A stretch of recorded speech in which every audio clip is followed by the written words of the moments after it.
这个男人身背2把怪异武器，来到郊外练手。只见这武器形似弯月，状若游龙，被他轻轻一扔，100丈之外的树木瞬间被机器斩断。更玄妙的是，武器采用回旋设计，在空中一阵旋转，竟又回到男人手中。这把可以无限发射且威力惊人的武器，正是令人闻风丧胆的飞龙斩。男人名叫司马懿，是全王爷府上的一个门客，因其拥有飞龙斩绝技而备受王爷器重，时常派他去执行刺杀任务。全王爷生性残暴，被世人称为第一奸臣，最是喜欢滥杀无辜，请许日上天报应。全王爷后背竟患上奇疮，手下太医轮番诊治，未见其好，反而愈发严重。王爷一怒之下，将他们通通赐死，把最后的希望寄托于代医院领班傅长春。傅太医医术高超，为人正直，平日就不喜王爷行径，如今被强行带到府上，更加恼火。没有万岁的克制，恕不奉诏。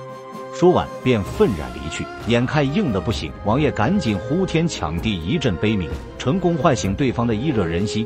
傅太医去而复还，看着王爷背后的毒疮，面露凝重之色。这是天下72种毒疮中最厉害的一种，名曰百鸟朝凤。此疮毒生于骨而深于髓，如果没有千年成贤的长生藤，只怕7天之内就会毙命。全王爷大惊失色，忙问傅太医何处寻药。傅太医没有藏私，自己的挚友谭药师就藏有此物，他家住在苍龙镇，快马来回4日路程。说着修书一封，并嘱咐全王爷切不可暴露身份，因为谭药师对王爷素为不耻。如照实说，长生藤肯定不能到手。临行前，他又告知了用药方法：去用火烤焦，磨研成粉，然后撒在伤口上就有奇效。全王爷获得这些信息，笑脸送走傅太医。谁知下一刻他就变了脸色，竟是因为傅老头开始的出言不逊，他便要让司马俊前去赐他一死。司马俊闻言迟疑片刻，但还是领命告退。此时傅太医相距已经100丈，司马俊跑到门口，狠狠地扔出飞龙斩。摧枯拉朽之下，傅太医直接身首异处，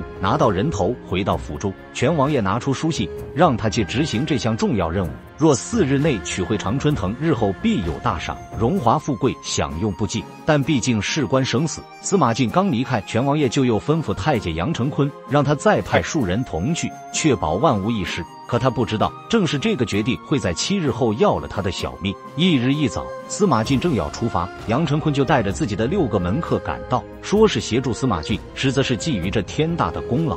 早在前一晚，他便吩咐6人要不惜代价拿到长春藤，他要亲自交给王爷。司马俊虽有疑惑，但没有多想，毕竟完成任务才是最主要的。一群人策马赶到谭药师住处，司马俊带着2人进屋，见到书信，对方也是没有多虑，将长生藤双手奉上。不曾想这个胖子不知信中内容，傻乎乎地说是王爷要用此物。谭药师一听，立马收起盒子。事已至此，3人只得明抢。谭药师虽然年迈，却是一个隐士高人，竟轻松将3人击退。司马俊假意离去，拉开距离后，突然祭出飞龙斩。谭药师反应极快，翻身躲过，可第2把飞龙斩瞬息诱至，左右无法兼顾，谭药师终是遗憾收场。司马俊拿走长生藤与众人会合，刚要启程，身旁一道蓝色身影一闪而过，长生藤瞬间被夺走。司马俊有心攻击，可对方轻功了得，只能任其离去。好在他一眼看出这是自己师弟二郎所为，二郎练有铁指神功，与这手法极其相似，并且他家就在附近。司马俊不敢耽搁，来到二郎住处与他对峙。可二郎有心盗取，又岂会轻易承认？司马俊只得告辞，另想他法。原来二郎母子与谭药师是好友，如今长春藤被夺走，谭药师只怕已凶多吉少，瞎眼母亲催促儿子过去看看情况。二郎匆忙离去，司马俊却再次出现，他轻手轻脚进屋，不料老母亲眼盲心明，他发现有人操起拐杖就打，司马俊不是对手，被逼出门外。面对师弟瞎眼老母，司马俊心有不忍，但长生藤势在必得，他只能使出飞龙斩绝技，对其动下杀手。与此同时，谭药师的遭遇也被二郎得知，二郎带上他的女儿小丽，准备寻求机会帮他报仇。他没想到的是，出去这一阵儿的功夫，自己的母亲也遭遇不测，长生藤已被抢走。司马俊赶回客栈，吩咐众人次日一早立刻回京。可到了晚上，6人撕破脸皮想要夺走长生藤，不过司马俊早有察觉，他将一根萝卜藏入包袱，故意让人偷走。众人注意力被吸引之时，自己得趁机溜走。司马俊日夜兼程，不料半路又遭遇二郎拦截。二郎有心报仇，但毕竟不是师兄对手。这时，小丽跟王府女门客适时赶到，三人联手将司马俊逼入一处死角。司马俊不禁冷哼，再一次祭出了他的杀手锏，但他没有痛下杀手，只是展示一下飞龙斩威力，让他们知难而退。司马俊继续前行，但天公不作美，突然下起暴雨，他只能前往破庙暂时躲避。可这里早已被门客们埋伏，司马俊顷刻间就被制服，但他没有慌乱，而是拿出长生藤，直接扔进一旁火堆。几人赶忙去捡，却被司马俊一脚踢开，声称为了长生藤互相厮杀，烧了一了百了。过晚淡然离去。但当小丽听闻此事，才知道他们全都上当了。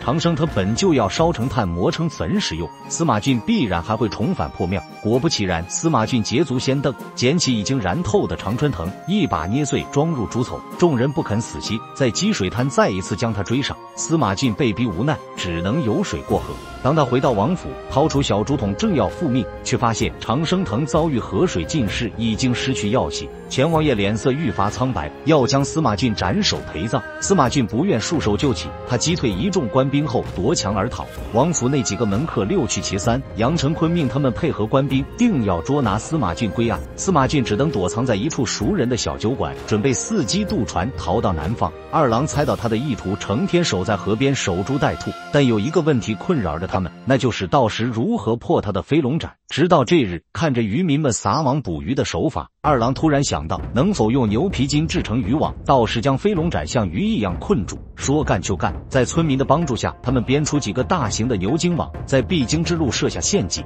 此时的司马俊终于等到了机会，他坐上酒馆老板帮找的小船，准备偷渡。可等到小船靠岸，他才发现杨成坤等人已再次等候多时，原来是酒馆的小二出卖了他。